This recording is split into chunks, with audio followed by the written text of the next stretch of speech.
እኔ አሁን ሰሞኑን አይቻለሁ የሄድኩበት ሀገር ገብቶ ይቀድሳል። ቀድሶ ሲወጣ ሲጋራ እያጨሰን የሚሄድ ቄሱ። አሁን የኢትዮጵያ ካህናት ይሄን ብታየው አትሰቅሉንም? መሀል ከተማ ላይ ጳጳስ ሲያጨስ ነው አይቻለሁ። ጳጳስ እያጨሰ ምን ትላላችሁ? እስቲ ጳጳሱ ሲጋራ እያጨሰ ቡል። እኔ ጳጳሳት ያጭሱ የሚል አዋጅ አልናገሩም። እነሱም አይሰሙኝም ብል ራሱ እሱም አይሰሙ። የእኛ ጳጳሳት እኔ አያደርጉም አይሰሙም። ግን ማለት የፈለግኩት ሲጋራውን ቡል እያደረገ መጥተው እጁን ሳም አድርገው ትሄዳሉ። ምዕመናን እኔ ባይኔ እኮ ነው ያየሁት። ትናንት ራሱ አይቻለሁ። ዛሬ ጠዋት ነው የገባሁት። አንድ ሰው ብዙ ቀን ክፉ ነገር አልደረሰበትም ማለት መጨረሻው ያምራል ማለት አይደለም። ጽዋው ሞልቶ እስኪፈስ እግዚአብሔር ሊታገስ ይችላል። ትዕግስቱን የፈጸመለትና ሰው በቸርነቱ መጠቅመጥ ያቃተውለት ግን የፍርዱን ጽዋ ይቀደዋል። እኛ እኮ ኮሚኒኬሽን ስኪል ተብሎ ኮርስ እየተሰጠን ነው። ሰው የሚወድልህ ወግ እንዴት አድርገህ ታዋጋለህ ነው ጨዋታው። መከራ አድርገህ አዳመጥ አንዱ ስኪል ነው። ምናምን የሰዎችን ጥቅም አስቀድም፣ ምንትስ እንደዚህ በል፣ የቃላት ምርጫ ይኑርህ። እግዚአብሔር እንደዚያ ሳይል ጥሩ አድርገው ተናገሩ። ፍልስፍና ተምረዋል፣ ዲግሪ ያላቸው አነጋገር ይችላሉ። መግቢያው እንዴት ነው? አተታውሳ ኮንክሉዥኑ ጥሩ ነው አይልም እግዚአብሔር። እኔ በጌታችን በመድኃኒታችን በኢየሱስ ክርስቶስ ስም ፍጹም አምናለሁ። ምግባሬ ከሰው ድሃ ሊሆን ይችላል። በክርስቶስ ስም ግን ቀልድ የለም። ፈሪ አትሁኑ። ጠንቋዩን ይሄ ምናምናም ውሸታውን እንደዚህ የሚለውን አትስሙት። በደግም ባለው ማንም ድሪቶ የፈለገውን ቢያይ ፈሪ አትሁኑ።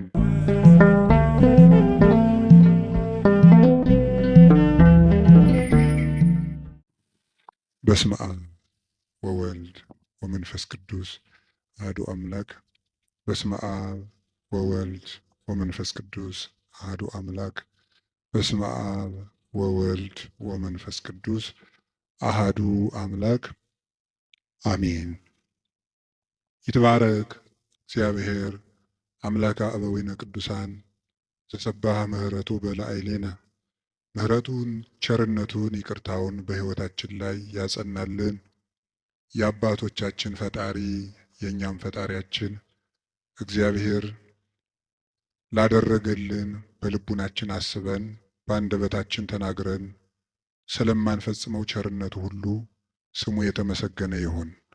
የእናታችን የቅድስት ድንግል ማርያም የቅዱስ መስቀሉ የቅዱሳን መላእክት የቅዱሳን ነቢያት የቅዱሳን ሐዋርያት የቅዱሳን ጻድቃን በረከታቸው ረድኤታቸው ከሁላችን ጋር ይሁን።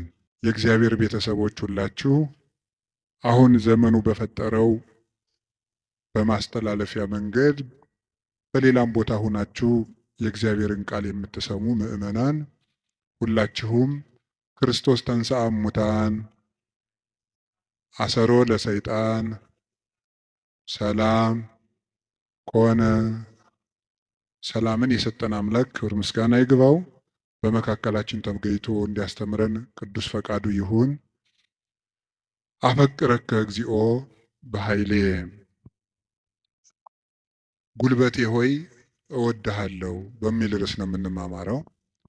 የቅዱስ ዳዊት መዝሙር 17 ቁጥር 1 ላይ የምናገኘው ኃይለ ቃል ነው። እስኪ ሁላችሁም አቤቱ ጉልበቴ ሆይ እወድሃለሁ በሉ። ደግማችሁ በሉ። አቤቱ ጉልበቴ ሆይ እወድሃለሁ በሉ። ሶስተኛ አቤቱ ጉልበቴ ሆይ እወድሃለሁ። እሺ፣ መዝሙር 17 ቁጥር 1 ላይ ቅዱስ ዳዊት የተናገረው ኃይለ ቃል ነው። ሁላችሁም እንደምታውቁት ቅዱስ ዳዊት የእግዚአብሔር ፍጹም ወዳጅ ነው። በንባው የሚታወቅ አባት ነው። ይገርማችኋል፣ በቅድስና ሰው በሚያየው የቅድስና ውበት ዳዊትን የሚበልጡ ብዙ ሰዎች አሉ። በልብ ውበት ግን ቅዱስ ዳዊትን የሚያህል ሰው የለም። ልቡ ውብ ነበረ። ብዙ ኃጢአቶችን ውጣ ውረዶችን አሳልፏል። ነፍስም ገሏል። የሰው ሚስትም ቀምቷል። ብዙ ኃጢአቶችን ሰርቷል። ልቡ ግን እግዚአብሔርን የሚፈልግ በእግዚአብሔር ፍቅር የተነደፈ እግዚአብሔር የሚጠማውና የሚርበው ሰው ነበር። ጌታችን ኢየሱስ ክርስቶስ በማቴዎስ ወንጌል ምዕራፍ 5 ላይ ሲናገር ብፁዓን እለ ይርህቡ በይንተ ጽድቅ፣ ስለ ጽድቅ የሚራቡና የሚጠሙ ሰዎች ንዑዳን ክቡራን ናቸው ብሎ ተናግሯል። ስለ ጽድቅ የሚራቡ ንዑዳን ክቡራን ናቸው። ይህንን ብዙ ትርጉም ያለው ሲሆን ጽድቅ የሚርባቸው ሰዎች ንዑዳን ክቡራን ናቸው ብለው ይተረጉሙታል አባቶቻችን። ብዙ ትርጉም አለው ስለ ጽድቅ የሚራቡ የሚለው። ካለ እንጀራቸው ቆርሰው አጉርሰው፣ ካለ ልብሳቸው ቀደው አልብሰው መንግስተ ሰማያትን ለመዋጀት እነሱ ጦም እያደሩ ለወንድማቸው ለእህታቸው ረሃብ ቤዛ የሚሆኑ እነዚህ ንዑዳን ክቡራን ናቸው፣ ብፁዓን ናቸው። ሰውነታቸውን ለመግታት ቀንሰው ከፍለው በመመገብ እየጾሙ የሚራቡ ንዑዳን ክቡራን ናቸው። የእግዚአብሔርን ቃል እማር አስተምር ብለው የሚራቡ የሚጠሙ ንዑዳን ክቡራን ናቸው። ስለ መንግስተ ሰማያት ብለው የሚራቡ የሚጠሙ ብፁዓን ናቸው። ከኃጢአት ውሃ የሚጠሙም ንዑዳን ክቡራን ናቸው።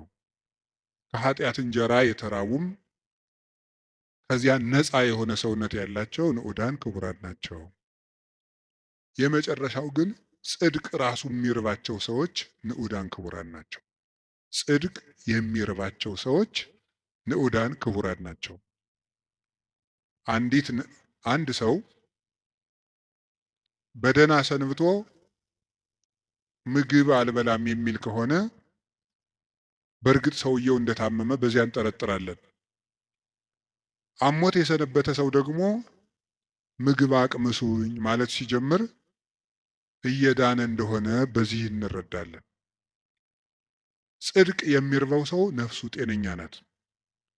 እግዚአብሔር የሚርበው፣ ቃለ እግዚአብሔር የሚርበው፣ ማስቀደስ የሚርበው፣ ኪዳን ማድረስ የሚርበው፣ መጸለይ ግዴታ ሆኖበት ሳይሆን ርቦት የሚጸልይ፣ ጠምቶት የሚጸልይ፣ እግዚአብሔርን ፊቱን የማየት ረሃብ ያለበት፣ የእግዚአብሔርን ፊት የማየት ጥማት ያለበት እሱ ብፁዕ ነው ማለቱ ነበር ጌታ። እንዲህ ያለች ነፍስ ካላቸው ቅዱሳን ውስጥ የመጀመሪያውን ቦታ የሚወስደው ቅዱስ ዳዊት ነው። እግዚአብሔር የሚርበው ሰው ነበር። እንዲህ ብሎ እንደተናገረ ሐሰስኩ ገጸከ ገጸ ዚአከ አሐሰስ እግዚኦ ኢትሚት ገጸከ ምኔ። አቤቱ ፊትህን እሻለሁ፣ አቤቱ ፊትህን ከኔ አትመልስ። አቤቱ ፊትህን እፈልጋለሁ፣ ከባሪያህም ተቆጥተህ አትራቅ። ኃጢአቴ ክፉ ቢሆንም እንኳን በኃጢአቴ ተቆጥተህ አትራቀኝ፣ ፈጣሪ ቸል አትበለኝ እያለ የእግዚአብሔር ፊት ይርበው ነበር። ወከመ ያፈቅር ኃየል ሀበ አንቅዕተ ማያት ከማሁ ታፈቅር ነፍሴ ሀበ እግዚአብሔር አምላኬ። ዋልያ ወደ ውሃ እንደሚናፍቅ ሰውነቴ እግዚአብሔርን ተጠማች። ሲሳዬ ኮነኒ አንብዕየ፣ የፈጣሪን ፊት ያለው ብዬ የማለቅሰው እንባዬም ምግብ ሆነኝ። ወተሐውከት እማት ዓይኔ ይላል በሌላው፣ ዓይኖቼ ያንተን ፍርድ ከመፍራትና ፍቅርህን ከመፈለግ የተነሳ እንደ ተቆጡት ልጅ ብክን ብክን አሉ። ወአራስኩ ምስካቤ ወበአንባዬ አራስኩ ምስካቤ፣ በእንባዬም አልጋዬን ምንጣፌን አርሰዋለሁ ያለ ይናገራል። በሌላኛው የመዝሙር ክፍሉ ደግሞ አምላኬ አምላኬ እገይስ ሀቤከ፣ ፈጣሪ ሁልጊዜ በእግረ ልቡና ወደ አንተ ገሰግሳለሁ። ጸማት ነፍሴ ለከ፣ ሰውነቴ አንተን ተጠማች። ማይዜ እበጽሕ ወእሬይ ገጾ ለአምላኬ፣ ደርሼ የፈጣሪን ፊት የማየው መቼ ነው ይላል። እስከ ማይዜኑ እግዚኦ ትረሳኒ ለግሙራ፣ አቤቱ ፈጣሪ እስከ መቼ ትዘነጋኛለህ? ደክማ አይንቴ እንዘይብላ ማይዜ ትመጽእ ሀቤ። ዓይኖቼ መቼ ወደ እኔ ትመጣለህ እያሉ አንተን በመጠባበቅ ፈዘዙ፣ ደከሙ። ማይዜ ትመጽእ ሀቤ፣ ወደ እኔ የምትመጣ መቼ ነው? ወአሐውር በየዋህተ ልቤ ማእከለ ቤቴ፣ አንተን በመጠበቅ በልቡና ቅንነት ጸንቼ እጠብቅሃለሁ። እግዚአብሔር እድል ፈንታዬ ጽዋ ተርታዬ ነው። ያለ እግዚአብሔር ምግቡ፣ እግዚአብሔር ልብሱ፣ እግዚአብሔር መጠጡ ነበር። ፈጣሪ ወበምስካቤኒ እዜከረከ፣ ሳንቀላፋም አንተን እያሰብኩ አንቀላፋለሁ፣ በመኝታዬም አስብሃለሁ። ፈጣሪ አንተ ብከ ተገደፍኩ እማሕፀን፣ በእናቴ ማህፀን በአንተ አምኜ ተጣልኩኝ። አንተ አምላኬ የምከርሰ አምላኬ። ፈጣሪ በእናቴ ማህፀን ሳለሁ አንተ አምላኬ ነህ። እናቴ የበላችው ተጭኖ የጠጣችው አንዝዞ እንዳይገለኝ የጠበቅከኝ፣ ከእናቴ ማህፀን ጀምሮ አባቴና እናቴ የእውነተኛ ረዳቴ መጠጊያዬ አንተ እግዚአብሔር ነህ። እግዚአብሔር ብርሃኔና መድኃኒቴ ነው። እግዚአብሔር ያበርሊተ፣ እግዚአብሔር ብርሃኔ መድኃኒቴ ነው። ምን ያስፈራኛል? እግዚአብሔር ምእመና ለሕይወቴ ወምንትኑ ያደነግጸኒ፣ እግዚአብሔር የሕይወቴ መታመኛዋ ነው። ምን ያስደነግጠኛል? እመኒ ሮዱኒ ጸባይት ወመኒ ጸባአኒ ተአይን፣ እየፈራሃኒ ልቤ። ሀገር ተነስቶ በእኔ ላይ ቢከበኝ ልቤ አይደነግጥብኝም፣ በእግዚአብሔር እታመናለሁ እና። ወምስካየ ውእቱ አምላኩ ለያዕቆብ፣ የያዕቆብ ፈጣሪ መጠጊያችን ነው። ወበይንተ ዘይንፈርህ ለማድለቅለቀት ምድር ወለመኒ ፈለሱ አድባር ውስተ ልበ ባሕር። ስለዚህ ተራሮች እየተነሱ ወደ ባህር ልብ ቢወረወሩ እግዚአብሔር መጠጊያችን ነውና አንፈራም ያለ እግዚአብሔርን የቀመሰ ሰው ነበር ቅዱስ ዳዊት። ጣዕሙን ቅረቡ ሀቤሁ ያብር ለክሙ፣ ወደ እሱ ቅረቡ ብርሃነ ረድኤቱን ያበራላችኋል። ጣዕሙ ታይምሩ ከመሄር እግዚአብሔር፣ እግዚአብሔር ፍጹም ቸር እንደሆነ ቅመሱ። እግዚአብሔርን ከመውደዱ የተነሳ ቅዱስ ዳዊት አሐተ ሰአልክዎ ለእግዚአብሔር፣ እግዚአብሔርን አንዲት ነገር ለመልኩት፣ ወኪሐስስ እሷንም እሻለሁ። እግዚአብሔርን ደስ የሚያሰኘውን ነገር አውቅ ዘንድ በቤተ መቅደሱም አገለግለው ዘንድ።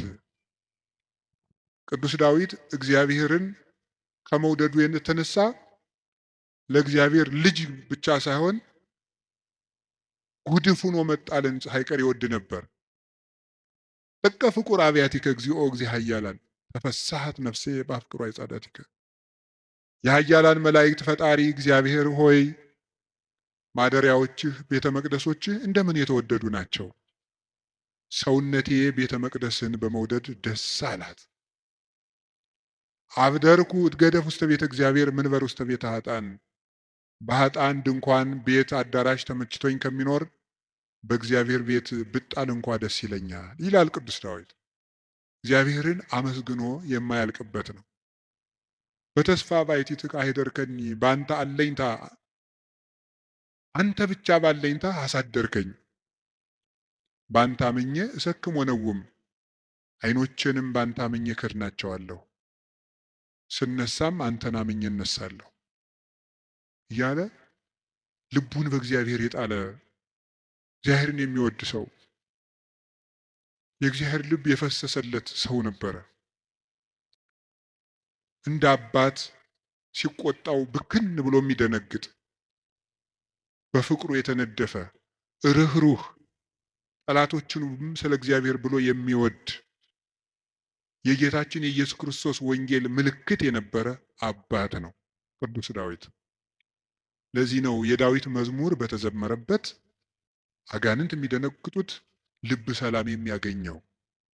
ስለዚህ የተወደዳችሁ ምዕመናን በጨነቃችሁ ጊዜ መዝሙረ ዳዊትን በጣም ውደዱት። እኔ ማስተማር ከጀመርኩ ጀምሮ ስለ መዝሙረ ዳዊት ነው የምናገረው። ልክ እናንተ እንደምትጨነቁት እኛም እኮ ይጨንቀናል። እኛም የምንጨነቅበት ጊዜ አለ። እናንተ ኃጢአት እንደምትሰሩ እኛም እንሰራለን። በተጨነቅን ጊዜ ግን የምናርፈው ከዳዊት መዝሙር አንዱን በመዘመር ነው። እንዲያውም እናንተ ጥሩዎች ናችሁ፣ እድለኞች ናችሁ። እናንተ ቢጨንቃችሁ ወደ አንድ ቄስ ሄዳችሁ ትናዘዛላችሁ። ቄስ ሲጨንቀው ግን ወደ ማን ይሄዳል? ጳጳሱ ቢጨንቃቸው ከፓትርያርኩ ይሄዳሉ። ፓትርያርኩ ቢጨንቃቸው የት ይሄዳሉ? በወንበር መቀመጥ ዕዳ ነው። አባት መሆን ሌላውን አጽናንቶ ራስ መጽናኛ ደግሞ ይቸግራል። የዚያን ጊዜ መጽናኛ የቅዱስ ዳዊት መዝሙር ነው እና ያልሆነ ሰው ስልክ ቢደውልላችሁ ማለት ሰው ስልክ ደውሎ ቢያስፈራራችሁ፣ ሰው በስልክ ቢሰድባችሁ፣ ያመናችሁት ቢከዳችሁ፣ አደጋ ወደ እናንተ እየመጣ እንደሆነ ብትሰሙ ከዳዊት መዝሙር አንድ አውጥታችሁ አንብቡ። እዚህ የመጣችሁት ለሕክምና ነው እንጂ እንደ አሬዎስፋጎስ አደባባይ የሚባል አለ ግሪክ ውስጥ። ዛሬ ምን አዲስ ፍልስፍና ይነገር ይሆን ተብሎ ህዝቡ ሁሉ አዲስ ወሬ ለማዳመጥ የሚሄድበት ነው። ስለዚህ መምህር ገሌ ምን ይሰብክ ይሆን ብላችሁ መቼስ አልመጣችሁም። ከብዙ ስራችሁ ከጠበበ ሰዓታችሁ ምናልባትም አንዳንዶቻችሁ ለመኖር ከተቸገራችሁበት ሳንቲማችሁ በታክሲ አውጥታችሁ ነው የምትመጡት። የኔን እረዳለሁ። እኔ አንዳንድ ጊዜ የገጠር ሰው ያሳዝነኛል፣ አንዳንድ ጊዜ የከተማ ሰው ያሳዝነኛል። የገጠር ሰው የሚያሳዝነኝ በሚያሳዝንበት ነው፣ ለእነሱ ነግራቸዋለሁ። የከተማ ሰው አንዳንድ ጊዜ የሚያሳዝነኝ ደግሞ በተለይ ታክሲ የሚሰለፍ ሰው ያሳዝነኛል። እውነቴን አይደል ነግራችሁ፣ አልዋሽም። ሰው ሲሰራ ውሎ በቤቱ ለመግባት ደግሞ ታክሲ ተሰልፎ ብር ይዞም ለካ ደግሞ መሄድ ያቅታል። ወረፋው ደግሞ 1 ሰዓት 2 ሰዓት ደግሞ ይፈጃል። እንደገና ሄዶ ምን ብሎ ታክሲውም ተወዷል አሉ። ከዛችሁ ግን ይሄ በታምር ነው ሰው የሚኖረው፣ በታምር ነው። ካልሰረቃችሁ በቀር በታምር ነው እየኖራችሁ ያላችሁ፣ አንዳንዱን ማለት ነው። እና በዚህ ሁሉ ነገር መሀል የመጣችሁት ለሕክምና ነው። ሊታከም የሄደ ሰው የታዘዘለትን መድኃኒት ሲውጥ ነው ድህነት የሚያገኘው። አሁን የምነግራችሁን ነገር አድርጉት፣ እረፍት ታገኛላችሁ። በተጨነቃችሁ ጊዜ ሞባይላችሁን ከፍታችሁ የሆነ ነገር ወደ ማዳመጥ አትሂዱ። መዝሙረ ዳዊት መኪና ያላችሁ ሰዎች ካላችሁ መኪናችሁ ውስጥ እቤት እንዳለ ሁሉ መኪናችሁ ውስጥ ራሱ አንዱን ችሎ የማይወርድ አንድ መዝሙረ ዳዊት ቢኖራችሁ ጥሩ ነው። የሆነ ወረፋ እንኳን እስከምትጠብቁ የነዳጅ ወረፋም ሊሆን ይችላል አላውቅም። መኪና ውስጡ ናችሁ 3 መዝሙር ዘምሩ። መስሪያ ቤት ገብታችሁ ወረፋ እስኪደርሳችሁ አንድ መዝሙርም ዘምሩ፣ የዳዊትን መዝሙር። ይገርማችኋል፣ መንገዳችሁ ሁሉ ብርሃን ይሆናል። እውነቴን ነው የምነግራችሁ። መቼም ስብከት ድራማ አይደለም። በቅድስና ህይወታችን አባቶቻችን አንመስልም። በእውነት እኔ በግሌ ብዙ የጎደፉ ኃጢአቶች ይኖሩብኛል። ግን በጸሎት በኩል ያልሞከርኩትን አልሰብክም።